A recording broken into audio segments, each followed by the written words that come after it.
ಈಗ ವಾಡದಸಳ್ಳಿ ಕೆರೆಗೆ ನೀರು ಎಲ್ಲಿಂದ ಬರ್ತಾ ಇದೆ? ಮಳೆ ಬಂದ್ರೆ ಅಷ್ಟೇ, ಮಳೆ ಬರಲಿಲ್ಲ ನೀರೇ ಇಲ್ಲ. ಮತ್ತೆ ನೀರು ಹೆಂಗ್ ಗೌರವ ತಗೊಂಡು ಹೋಗ್ತೀರಿ? ಆ ಕೆರೆಗೆ ಯಾವ್ದಾದ್ರು ಜೀವ ನದಿ ಇದೆಯಾ? ಇಲ್ಲ. ಎತ್ತಿನೊಳೆ ಇಲ್ಲ. ಗುಡಬಂಡೆ ಕೆರೆ ತುಂಬಬೇಕು, ಅಲ್ಲಿ ನೀರು ಬರಬೇಕು. ಈಗ ಕೆರೆಯಲ್ಲಿ ಇರೋದ್ರಿಂದ ಅಟ್ಲೀಸ್ಟ್ ಬೋರ್ವೆಲ್ ನೀರು ಬರ್ತಾ ಇದೆ, ರೈತರು ಬೆಳೀತಾ ಇದ್ದಾರೆ.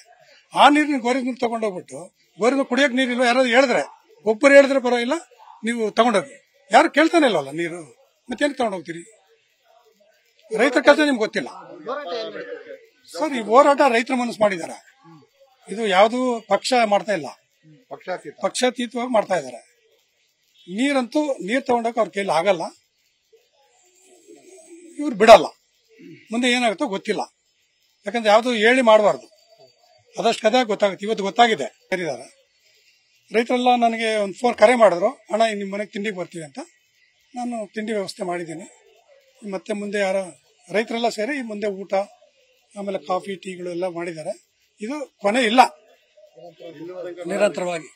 ಯಾಕಂದ್ರೆ ಆ ಕೆರೆಲ್ ನೀರಿದ್ರೆ ತೂಬೆತ್ತಿಲ್ಲಿ ಯಾರು ನೀರು ಬರಲ್ಲ.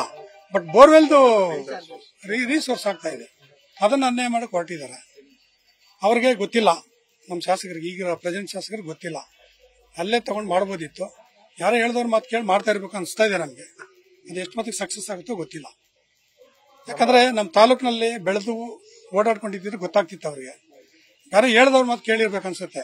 ಯಾಕಂದ್ರೆ ಅಲ್ಲಿಂದ ನೀರು ತಗೊಂಬಂತ ಅವಶ್ಯಕತೆ ಇರಲಿಲ್ಲ. ಈಗ ಹೇಳಿದ ನಮ್ಮ ಸ್ನೇಹಿತರು ಹೇಳಿದಂಗೆ ಶ್ರೀನಿವಾಸ ರೆಡ್ಡಿ ಅವರು,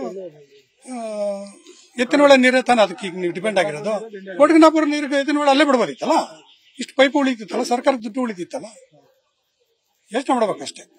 ನಾನು ನೀರ್ದು ತಗೊಂಡೋಗೋದು ತಪ್ಪ ಅಂತ ನಾವು ಹೇಳ್ತಿಲ್ಲ. ರೈತರ ನೀರು ಕಿತ್ಕೊಂಡೋಗ್ಬಿಟ್ಟು ಮಾಡೋಂಥ ವ್ಯವಸ್ಥೆ ಇರಲಿಲ್ಲ. ಇದು ನಮ್ಮ ಕಳಕಳಿ ಮನವಿ. ನಮಗೆ ತಿಂಡಿ ವ್ಯವಸ್ಥೆ ಮಾಡಂತ ಹೇಳಿದ್ರಿ, ನಮ್ಮ ರೈತರ ಪರವಾಗಿ ನಾವು ಮಾಡಿದ್ದೀವಿ. ರೈತರು ಏನ್ ಕೇಳಿದ್ರು ನಮ್ಮ ಈ ಗೆಸ್ಟ್ ಹೌಸ್ ಮಾಡಕ್ ನಾವು ರೆಡಿ ಇರ್ತೀವಿ. Thank you. ನ್ಯೂಸ್ ಫಸ್ಟ್, ನಿರ್ಭೀತಿಯಿಂದ ನಿಮ್ಮ ಪರವಾಗಿ.